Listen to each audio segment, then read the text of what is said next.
The first key is loving yourself. A while ago, I was talking to a friend of mine, and she had had a bad day with her boss. And she looked at me and she said, "You know, it says in the Bible you're supposed to love one another as you love yourself. Isn't it a shame that most people don't do that?" I almost agreed with her. But then I thought about something. I thought, wait a minute. What if people are doing that? What if they do love themselves as they love another person? But what if they just don't love themselves? For how many of us is that true? We don't love ourselves. The philosopher Thich Nhat Hanh said, when another person makes you suffer, it is because he suffers deeply within himself and his suffering is spilling over. Sadly, too many women don't love themselves. For some odd reason, we've been taught that it's vain to love yourself. I have learned that you cannot give what you don't have. So here are some ways that you can start to love yourself. The first one is courage. It takes courage to believe in yourself and to pursue a dream. You'll find a lot of people who will tell you that you can't do it. People used to say to me, "You can't say love in a business environment." And I listened for a while. And then finally I realized what a toll it was taking on my heart. I was not following my dream. So the one thing I want to tell you is stop worrying about what other people think and do what you think. Listen to your heart. The second thing is confidence. Now, confidence is your estimation of your ability to do something. I have a lot of clients who will tell me, "I'll do it when I feel comfortable. I'll do it when I'm confident." So I want to share with you something called the confidence paradox. The confidence paradox says that the truth is the exact opposite. You will feel comfortable after you do it. And the more you do something, the more comfortable you will feel doing it. Most of us are trapped inside our comfort zone. And so I want to encourage you tonight to think about building your confidence by stepping outside of your comfort zone. I am a big Facebook fan. Anybody here a big Facebook fan? I spend way too much time on Facebook, and some of you who are friended to me, you know that, because I'm on there too much. But I spend that much time on Facebook because I have the coolest friends. And some of them are all sitting right here. And the coolest friends post really inspirational stuff. One day I should write a book called Facebook Philosophy, I think. But last week a friend of mine posted something, and the post said, "Sometimes the smallest step in the right direction ends up being the biggest step of your life. Tiptoe if you must, but take the step. Do the thing that you're afraid to do, because I promise you, if you wait until you're ready, you are not going to do it."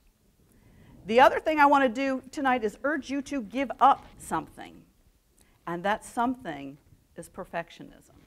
I won't ask you to raise your hands, but I'll bet a lot of you are thinking, "Oh yeah, I'm a perfectionist," right? We're all perfectionists. But perfectionism is actually a form of self-abuse. It comes from two things. It comes from a feeling that you're not good enough. And I don't know why, but I think that's a universal feeling. We all have this feeling like, I'm not good enough. The second thing it comes from is a feeling that in order to be loved, I have to be perfect. In his book, The Four Agreements, Don Miguel Ruiz has 4 things that he thinks lead to a happier life. His 4th law is to do your best, always do your best. So I'm going to encourage you tonight to strive to be excellent, but give up the need to be perfect. Now, I can't leave this key without saying also that a very important part of loving yourself is being happy. The first time someone told me that happiness was a choice, I wanted to slap them. Definitely. But then I realized that that's the truth. Happiness is a habit, and so is unhappiness. You get to choose. There are 3 factors that I want to share with you about happiness. One is your view, your story, your attitude. So the view is what you focus your attention on grows in your experience. Now, I was reading a book called E Square, and the author encouraged us to try an experiment, to pick something that we don't see a lot of, and then just say, I want to see more of those. For me, I decided it was green cars. I ever see black and white cars and silver cars, and said, I want to see a green car. So I sat down and I said, I want to see green cars. It didn't take more than 2 hours. I was stopped at the stoplight and a green car pulled up next to me. Then I was walking down the street and a green car drove past. And I thought to myself, wow, this is pretty cool. Every time I turned around, there on the dealer's lot, there was a green car. Now, I ask you, did the universe suddenly manufacture all these green cars just for me? I kind of doubt it. I think what is more likely is that I suddenly became aware of green cars. I think the truth really hit home for me, though, when I was in the grocery store, and I came out of the grocery store and was putting my groceries in the car, and I looked up, and there beside me was not 1, not 2, but 3 green cars right in a row. At that point, I said, darn, I should have said, show me the money. But at any rate, what you focus on is what you see. What you see is what you get. I've been told by people that the past does not exist. All that is left is the story you tell about the past.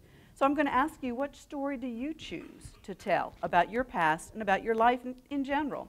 When I tell you about this story with NC State, I could focus on how unfair it was and how I was treated so poorly. Or I could focus on how it motivated me and encouraged me and helped me to grow.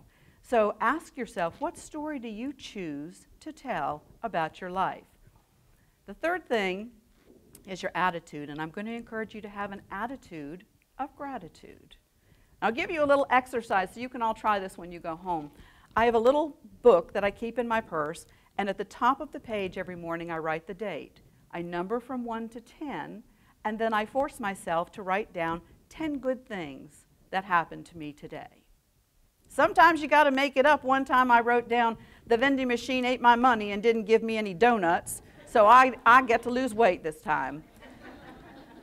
But to find more happiness, shift your focus, change your story, and practice gratitude.